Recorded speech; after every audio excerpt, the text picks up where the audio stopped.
Penyidik Polres Metro Depok terus mendalami kasus dugaan malpraktik yang mengakibatkan selebgram asal Medan meninggal dunia. Hingga kini ada 4 saksi yang diperiksa polisi termasuk pemilik klinik kecantikan yang berlokasi di Depok, Jawa Barat.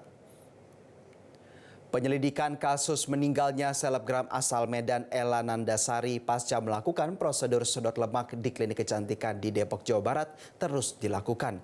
Kapolres Metro Depok Kombes Polisi Arya Perdana mengatakan ada 4 saksi yang sudah diperiksa, yakni pemilik klinik WSJ, dokter yang melakukan tindakan sedot lemak, pihak RS Bunda Margonda, serta 1 saksi yang ada di TKP. Proses ekshumasi dan otopsi kepada jenazah korban akan dilakukan setelah polisi mengumpulkan alat bukti yang cukup untuk ditingkatkan ke tahap penyidikan. Selanjutnya polisi juga akan memanggil saksi lainnya seperti pihak Dinas Kesehatan Depok, para ahli dan korban keluarganya.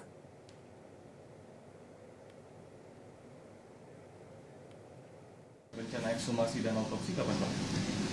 Tunggu sampai kita punya alat bukti yang cukup, kita naikkan ke penyidikan, lalu nanti kita akan tentukan langkah-langkah untuk otopsinya. Berarti sejauh ini untuk penyelidikan awal berarti mencari tahu kompetensi dari si dokter, Pak, ya? Ya, pasti itu yang pertama kita cari. Tapi kalau informasi awal, dokter ini sudah berapa lama, Pak, sebagai dokter kecantikan? Kita masih dalami juga, nanti ini pemeriksaan masih berlangsung. Nanti setelah itu kita akan sampaikan. Jelajahi cara baru mendapatkan informasi. Download Metro TV Extend sekarang.